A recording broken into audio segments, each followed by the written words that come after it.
शेतकरी मित्रांनो, स्वागत आहे पुन्हा एकदा एका नवीन व्हिडिओमध्ये व नवीन अपडेटमध्ये. शेतकरी मित्रांनो, PM किसानचा हप्ता उद्या जमा होणार आहे. 20 जून शनिवारी शेतकऱ्यांच्या खात्यामध्ये 2,000 रुपयाचा हप्ता केंद्र सरकारच्या माध्यमातून जमा केला जाणार आहे. मग आता या सर्व गोष्टीमध्ये खूप शेतकऱ्यांना एक असा प्रश्न पडलेला आहे की आता खूप शेतकऱ्यांच्या KYC होणं बाकी आहे. कारण केंद्र सरकारच्या माध्यमातून संपूर्ण भारतामध्ये eKYCसाठी 30 तारखेची मुदत देण्यात आलेली आहे.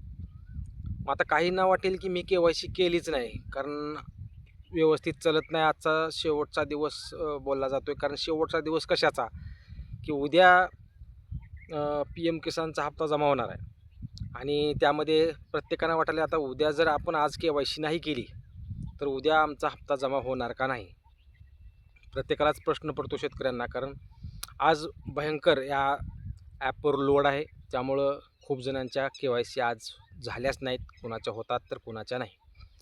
आता काही शेतकऱ्यांना प्रश्न असा पडला आहे की 30 तारखेपर्यंत मुदत आहे, उद्या तर हप्ता टाकला जाणार आहे आणि आमचा हप्ता उद्या जमा होणार का. कारण KYC केल्यानंतर लँड सीडिंग यस यावं लागतं, आधार सीडिंग यस यावं लागतं आणि eKYC यस यावं लागतं. या 3 प्रक्रिया झाल्यानंतर तुमची KYC प्रक्रिया पूर्ण झाल्यानंतर तुम्हाला हप्ता जमा होऊ शकतो असं सांगण्यात आलं. परत आता महत्त्वाचा मुद्दा असा आहे शेतकरी मित्रांनो, केंद्र सरकारकडून 30 जूनपर्यंत PM किसानची KYC करण्यासाठी मुदत देण्यात आलेली आहे. नियमाप्रमाणे PM किसानचा हप्ता जर KYC केलेल्या शेतकऱ्यांच्याच खात्यात जर टाकायचा असेल तर केंद्र सरकारने 30 जूनच्या नंतर हप्ता टाकायला हवा होता आणि मग शेतकऱ्यांना 30 जूनपर्यंत KYC करून पुढची प्रोसेस केली जाऊ शकतो. परंतु थांबा, ह्याच्यामध्ये महत्त्वाचा मुद्दा आहे. आता खूप शेतकऱ्यांना एक मोठा प्रश्न पडला आहे, मुदत 30 तारखेपर्यंत आहे, KYC अजून आमची झालेली नाही आहे, उद्या हप्ता पडणार का नाही.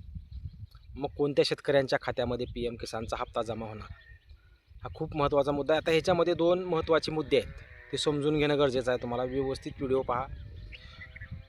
आता ज्या शेतकऱ्यांनी KYC पूर्ण केलेले आहे त्या शेतकऱ्यांना आधार सीडिंग यस आलेला आहे, त्याच्यानंतर लँड सीडिंग यस आलेला आहे आणि eKYC यस आलेला आहे.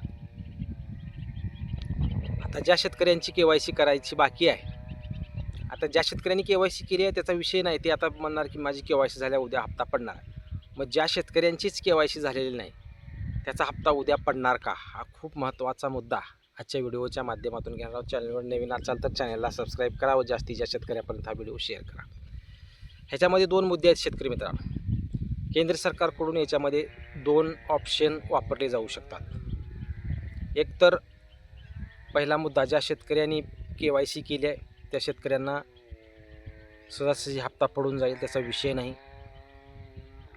ज्या शेतकऱ्यांची KYC राहिली आहे अशा शेतकऱ्यांचा हप्ता जर KYC राहिली असेल तर हे ऑप्शन केंद्र सरकार वापरू शकतं. मी वापरेलच असं म्हणत नाही. ह्याच्यामध्ये 2 पर्याय होऊ शकतात.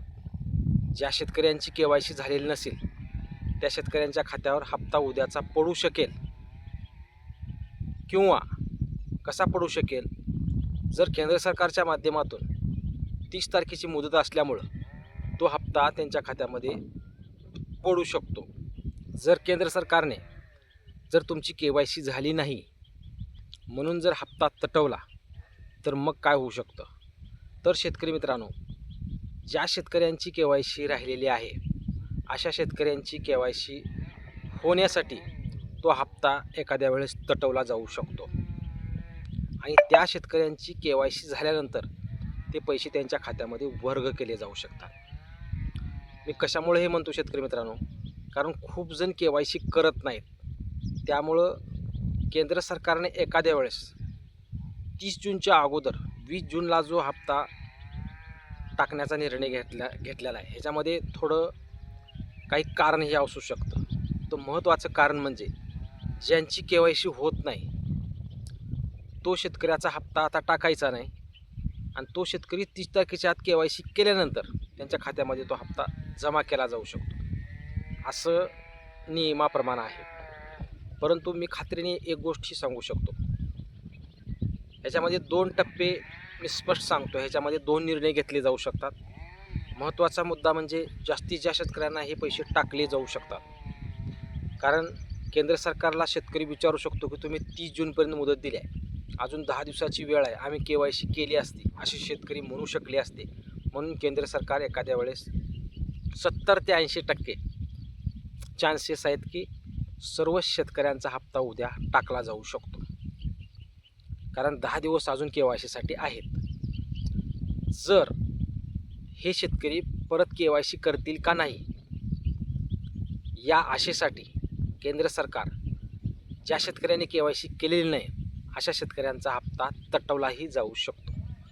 हे 2 ऑप्शन केंद्र सरकारकडून वापरले जाऊ शकतात.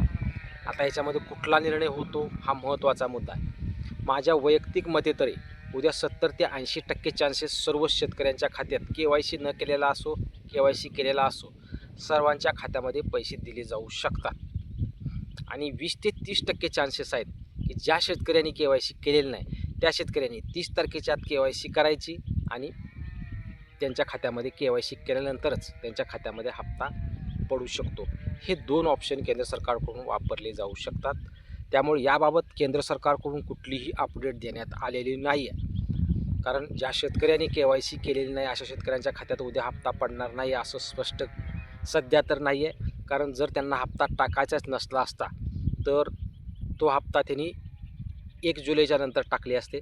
परंतु मुदत संपायच्या अगोदरच हप्त्याचं वितरण केंद्र सरकारच्या माध्यमातून जे केलं जातं आहे याचा अर्थ जास्तीत जास्त याच्यामध्ये प्रॉब्लेम येणार नाही. सर्व शेतकऱ्यांना हप्ता टाकला जाऊ शकतो. कारण हा हप्ता प्रत्येक वेळेस वाट पाहावी लागायची हप्त्याची, परंतु ह्या हप्त्याला आपल्याला वाट पाहायची वेळ लागलेली नाही. लागलीच केंद्र सरकारकडून निर्णय घेण्याचं कारण महत्त्वाचं म्हणजे कारण या अगोदरच्या व्हिडिओमध्ये स्पष्ट केलं आहे की सध्या जे देशावर अल निनोचं सावट आहे, पावसाचं प्रमाण कमी आहे, शेतकऱ्यांवर मोठं संकट आहे, या पार्श्वभूमीवर केंद्र सरकारने तातडीनं हप्ता टाकण्याचा निर्णय घेतलेला आहे.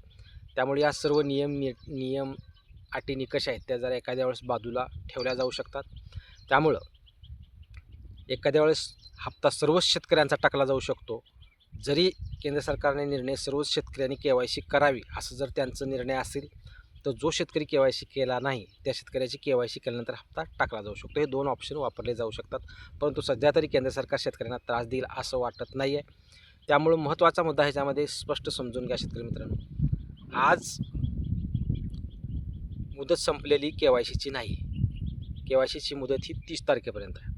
उद्या हप्ता पडो अथवा न पडो तुम्हाला 30 तारखेपर्यंत KYC करावीच लागणार आहे. कारण खूप जणांनी KYC केलेली आपण करून तो अजून भरपूर शेतकरी आहेत त्यांनी KYC केलेलं नाही. त्यामुळे हलगर्जीपणा न करता उद्या हप्ता माझ्या मते 60-70-80% तर शेतकऱ्यांच्या खात्यात KYC न केलेल्याही शेतकऱ्यांच्या खात्यात येऊ शकतो. 20-30% चान्सेस आहेत की एखाद्या वेळेस KYC केल्यानंतर त्यांच्या खात्यामध्ये पडू शकतात. परंतु मी 70 ते 80% चान्सेस म्हणतो की सर्वांच्या खात्यात हप्ता पडू शकतो.